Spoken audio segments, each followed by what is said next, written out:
మాట్లాడండి. గౌరవనీయులు బీసీ సంక్షేమ శాఖ మంత్రివర్యులు, నా మిత్రుడు, మా జిల్లా శాసనసభ్యులు పొన్నం ప్రభాకర్ గారు ప్రవేశపెట్టినటువంటి ఈ బిల్లుకు బీఆర్ఎస్ పార్టీ సంపూర్ణమైన మద్దతును తెలియజేస్తుంది. ఈ బిల్లును మేము మనస్ఫూర్తిగా స్వాగతిస్తూ ఉన్నాము. అయితే ఈ బిల్లు ఎప్పుడు నిజంగా బీసీ వర్గాలు సంతోషపడతాయంటే, బీసీ వర్గాలకు విద్యా ఉద్యోగాల్లో 42% రిజర్వేషన్ వచ్చినాడు. బీసీ వర్గాలకు స్థానిక సంస్థల్లో పట్టణ మరియు గ్రామీణ ప్రాంతంలో 42% రిజర్వేషన్ ఫలాలు వారికి పూర్తిగా అందినప్పుడు ఆ వర్గాలు చాలా సంతోషపడతాయి. అవి అందాలని కోరుకుంటున్నాం. అవి అందే ప్రక్రియలో రాష్ట్ర శాసనసభ ఏకగ్రీవ తీర్మానం చేయడంతో పాటు రేపు కేంద్రంలో పార్లమెంట్లో పోరాటానికి కూడా బీఆర్ఎస్ పార్టీ కలిసి వస్తుంది. మాకున్న 4 రాజ్యసభ సభ్యులు కూడా ఏకగ్రీవంగా ఈ బిల్లుకు మద్దతు ఇస్తూ మేము ఓటేస్తాం. అయితే ఈ బిల్లు పాస్ కావాలంటే ఏం కావాలి అధ్యక్ష? రాహుల్ గాంధీ గారు ఇలా ప్రధాన ప్రతిపక్ష నాయకుడు, 100 మంది ఎంపీలు ఉన్నారు. వారు మరి ఈ బిల్లు మీద ఒత్తిడి తేవడానికి పార్లమెంట్లో వారు కృషి చేయాల్సినటువంటి అవసరం ఉంది.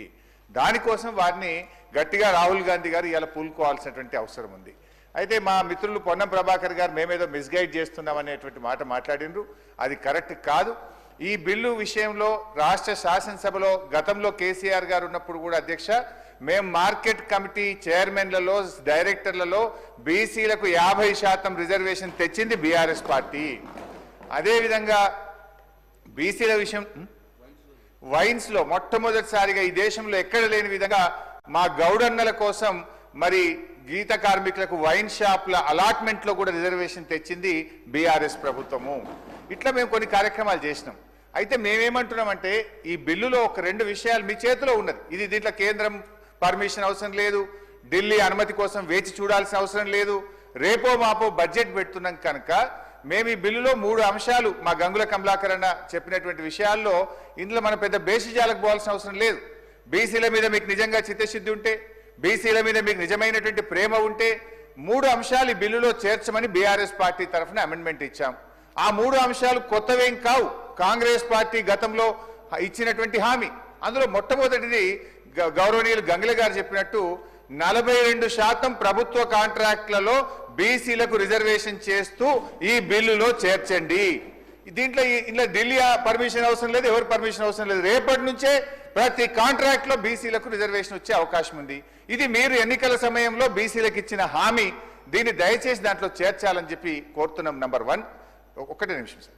రెండవ అంశానికి వచ్చేసి బీసీలకు సప్లాన్ అమలు చేస్తామని మీరు చెప్పారు.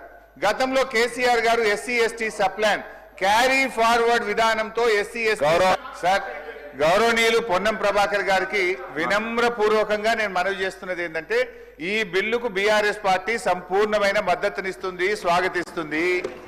ఈ బిల్లు విషయంలో మీరు అఖిల పక్షాన్ని ఢిల్లీ తీసుకుపోతే మీతో పాటు రావడానికి ఏ పోరాటానికైనా బీఆర్ఎస్ పార్టీ సిద్ధంగా ఉంది. అయితే ఈ విషయం ఢిల్లీ చేతుల్లో ఉంది. అప్పటిదాకా వేచి చూడకుండా మేము అంటున్న దానికి మీరు బేసిజాలకు పోవాల్సిన అవసరం లేదు. సింపుల్ గా ఈ బిల్లులో 3 అమెండ్మెంట్లు అడుగుతున్నాం. బీసీ సప్లాన్ ను ఈ ఆర్థిక సంవత్సరంలో పెట్టే బడ్జెట్ లో బీసీ సప్లాన్ ను మీరు ఇచ్చిన మాట ప్రకారంగా ఈ బిల్లులో చేర్చండి. బీసీ సప్లాన్ ను పెట్టండి. బడ్జెట్ లో 20,000 కోట్ల రూపాయల నిధులు పెట్టండి. కాంట్రాక్టుల్లో బీసీలకు 42% రిజర్వేషన్ కల్పిస్తూ ఈ బిల్లులో చేర్చడం ద్వారా